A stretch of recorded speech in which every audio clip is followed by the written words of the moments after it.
Y'all, Hulk Hogan has been on a series of press runs, and in particular going to Joe Rogan, right? And from watching him talk on Joe Rogan and realizing certain stuff that Hulk Hogan has said over the years, Hulk Hogan is a flat out liar. He is a liar. And I'm for real, he be lying so much, I'm starting to think he be telling the truth. I'm starting to think he really thinks some of this stuff happened. It's getting ridiculous. He lies so much, I don't know whether he got dementia or if he's just a pathological liar. One of the two, right? At this point, Hulk Hogan got Chuck Norris facts about him, about his own self. I promise y'all, next he gonna tell us they use his blood cells for the COVID vaccine. He gonna say that shit in a minute, man. They use the Hulkamaniac, let me tell you something, brother. They use the Hulkamaniac, the Hulksters. They use my blood cells for the COVID vaccine. I said, hey, brother, whatever we gotta do to get the American population back going because I'm a real American. I'm a real American, brother. Like, bro, I promise y'all, he gonna come out with a story like that. He gonna tell us he had a dream about 9/11 the day before it happened. It's coming soon. Y'all, I promise y'all, be on the lookout for it, man, for real. Like, he got stories where you like, bro, you ain't even gotta lie. You're like, why are you lying about stuff like this? It doesn't even make no sense. You're Hulk Hogan, one of the biggest wrestling superstars to ever, like one of the biggest like celebrities during that time period he was wrestling in the 80s and the 90s. He was like big, larger than life. Hulk Hogan, one of the biggest wrestling superstars, some might say the biggest to grace the wrestling world ever. He's an icon, and he has great stories of his own to tell where he don't even gotta lie. But he chooses to do that shit just to like embellish himself or make him seem greater than what he is. Right? The man got a story where he talked about there was this kid who was terminally ill. It was like Make-A-Wish Foundation type stuff, right? And the kid was at this pay-per-view event. I think it was like SummerSlam, right? And then, he said it was his kid. He was terminally ill. And then Hulk Hogan make a point to talk about the kid body odor. Talking about he had this strange odor on him. Like, what type of shit? If you gonna talk about a kid that's terminally ill, you talking about his body odor? That make you really seem like a trash person, right? Talking about the body odor and all that. It was strange body odor. I never really smelled that before. It wasn't bad, but it just caught me off guard. I'm paraphrasing. I'm like, bro, what are you talking about, right? Then he said, at the when the kid was terminally ill, it was like a SummerSlam at Wembley Stadium, Wembley in the UK. Hulk Hogan said before the match, he found the kid and he got the kid and the kid's family closer seats at the event, at the pay-per-view. And then when he comes out to wrestle, he's looking for the kid in the front row. He don't see the kid. After the match is over with, he asks, what happened to the family? What happened to the family? And then they tell him, hey man, the kid died before you came out during your match. The kid died. Y'all, if that ain't some bullshit, I don't know what is. Y'all know that's some bullshit, man.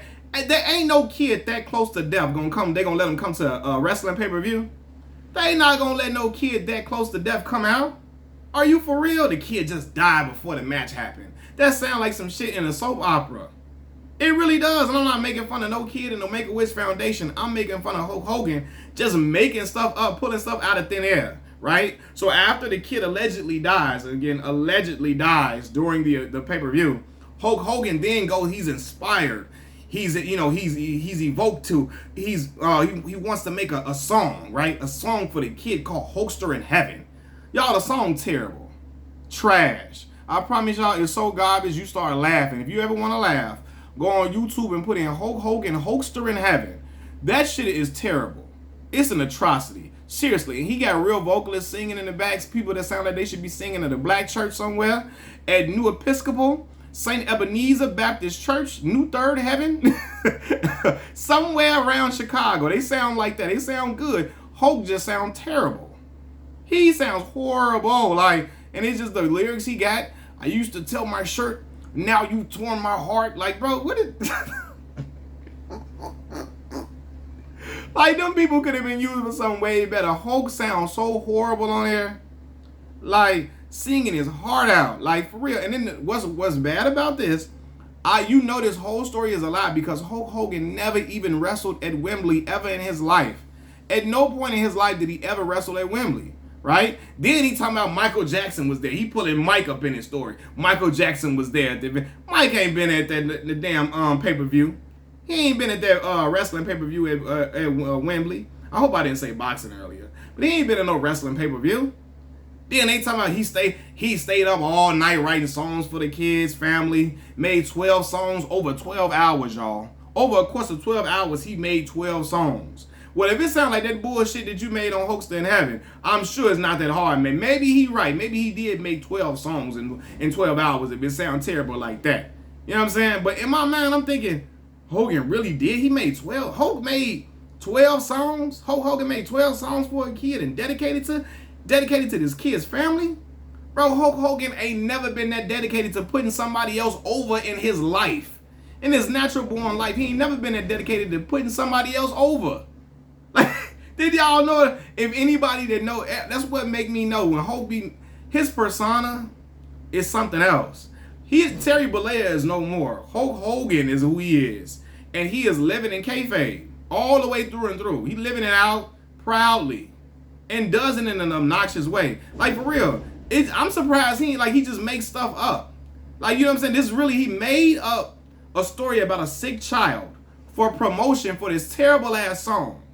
That's really, he made it up for promotion and think, oh, if I talk about it being for this sick kid, it's gonna really drive in numbers for the song. And like, what are we doing here, bro? Just say you want to make music. You gotta make up a fake story about a kid being sick to make it sell. And it didn't go #1 for 8 weeks or whatever he claiming. He made that shit up too, right? Then he, like, again, he take credit for everything and everybody. He'll tell you he discovered Kevin Owens, Brock Lesnar, Undertaker, Big Show, everybody. I'm surprised he ain't take credit for his own birth yet. You know, brother, instead of crying, instead of whimpering, instead of squirming around inside of my mom, I pulled myself out of my own mother's, you know what, right? Pulled myself right out of there. I brought myself into the world, brother, because that's what a Hulkster's supposed to do. That's what all the Hulkamaniacs are supposed to do. Bring yourself into the world. Never depend on another man, another woman, rather. You bring yourself out into the world and say, screw the doctors. You bring, like, bro, I don't know, what, are we for real, dog? Like, like, for real. Then he gonna talk about when Brock Lesnar was in high school wrestling, he was checking on Brock Lesnar. He was checking in on him and checking for him, you know, when he was in high school wrestling. He was, you know, checking to see about how he was doing and all that. Yo, how the hell is Hulk Hogan worried about a kid wrestling in high school in fucking North Dakota? No disrespect to North Dakota, right? I just feel like it's probably a place where some of the most unseasoned food is made in the world, okay? I'm sorry. I can imagine food being seasoned well in North Dakota. North Dakota, South Dakota, Vermont, New Hampshire, I'm sure the food is not seasoned well at all, right? Okay, now back to the regular story, right? How the hell Hulk Hogan keeping up with a kid in North Dakota in high school? Like, Hulk lying. I bet you ask Brock Lesnar right now, Brock will say, man, I didn't know no Hulk Hogan. I just met the dude when I got to wrestling. He wasn't looking at me or nothing, man. What is he talking about? I had an eye on him there. Bro, no, you didn't. You know what I mean? And again, I know Hulk Hogan would be mad as hell at me for calling him out about these lies. I can imagine him now. Let me tell you something, brother. You know Hulk Hogan gonna let that N-word fly now. Let me tell you something, brother. Brother. Yeah, he gonna say that N-word like it ain't nothing. He got like Hulk Hogan, that was his favorite. I can tell that was his shit. He loved to say that N-word. He was letting that fly off the tongue like it came out every single day in his vocabulary. That's what he said on the regular. So I know he wouldn't have no problem calling me that, especially with me saying what I'm saying and calling him out for his lies and his bullshit, right? Then, speaking of Brock Lesnar, he said when Brock Lesnar came back from the UFC, right? He was the first person to wrestle Brock Lesnar when he came back. Y'all, Brock Lesnar wrestled John Cena when he came back from the UFC. He wrestled John Cena. What is he talking about, man? And then speaking of UFC, y'all do know Hulk Hogan said he was offered to fight on the first ever UFC card back in like 1993. Y'all, do y'all know the co-creator of the UFC came out and said, Hulk Hogan, that's some bullshit. He ain't never even talked to Hulk Hogan. Hulk Hogan ain't never talked to him, so who could he have talked to? He ain't talked to him. Hulk just making stuff up, man. For real. Like, he want to be the most interesting man in the world, like the dude on the Dos Equis commercial. He want to be that dude on the Dos Equis commercial, man. He want to be Forrest Gump so damn bad. He want to be at every place, at every significant moment in history and say he was there, right? He got getting his TK Kirkland on. I was the one who brought Vince McMahon into wrestling. I was the one who told The Rock he could be a star when he was a little kid. I was the one who gave The Rock his first movie script for a movie. I was the one who told Stone Cold to shave his head. I was the one, I was the one who was first tested for the H1N1 the H1N1 virus. I first tested positive for H1N1 for the swine flu. I was the one who they said I was immune to it. Like come on, like for real. Like then he talking about he brought Simon Cowell to America. Coming to America, he brought Simon Cowell to America. Y'all, who the hell Hulk Hogan think he is? Eddie Murphy?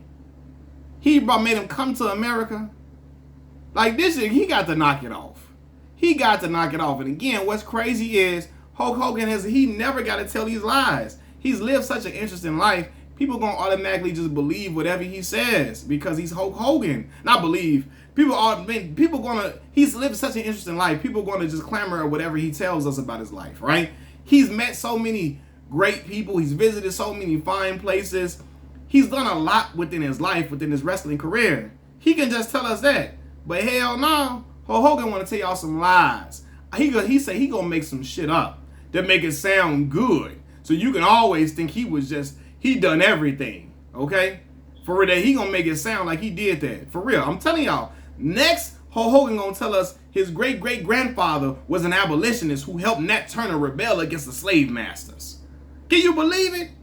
N-word flying, Hulk Hogan gonna tell us next. I'm telling y'all next, he gonna tell us his great-great-great-grandfather was an abolitionist who helped Nat Turner. He helped Nat Turner revolt. I promise you, I'm telling you that it's coming. It's coming. What Deion say? We coming. We coming. That's what Deion Sanders say. We coming. You see Colorado Buffaloes, they coming. Hulk Hogan say he coming with some lies next. All right? And again, then when he talk about wrestling, Andre the Giant. Whenever he tell a story, Andre get bigger and bigger every time he tell it. Because you know when he famously lifted up Andre the Giant, Hulk Hogan lifted him up and slammed him, right? At first, Andre was 500 pounds, right? Then he was 600 pounds. Then later he was 800 pounds. Next thing we know, Andre was 2 tons. Okay? Let him telling it, he gonna say he was 2 tons. And after that, his back was broke. My back broke. Spinal. Right? Well, Mike Tyson say, I broke my back. Spinal. Like, that's the shit Hulk Hogan gonna say next, man. Then look, now let's make it even better. What's crazy about this Andre the Giant story?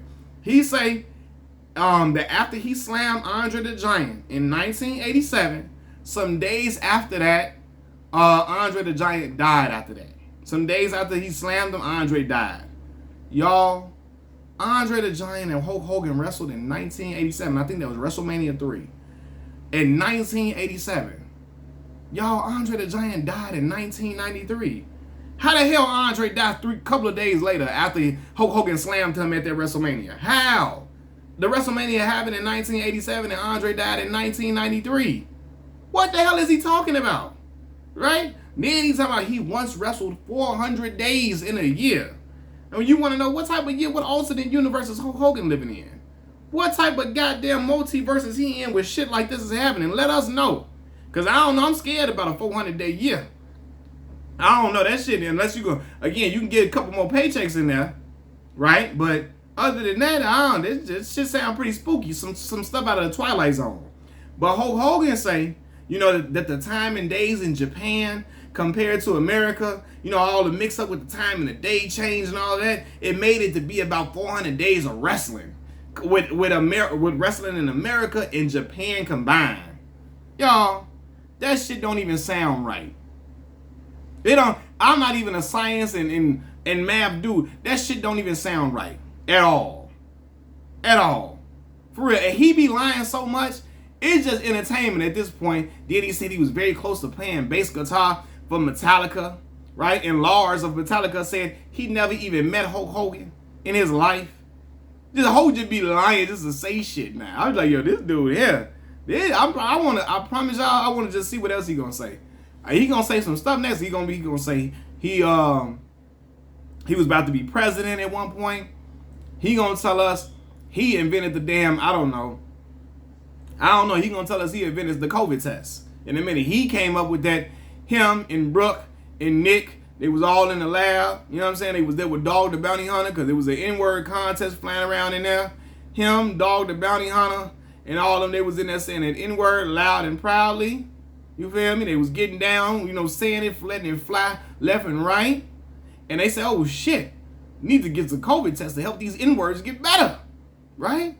The N-words get better, man. They watch our shows, man. Like, we gotta help these N-words, man. So let's do it. It's just like, man, crazy, man. Hogan is something else, man. He is a walking caricature. Machiavelli Mills TV, I'm out. Peace.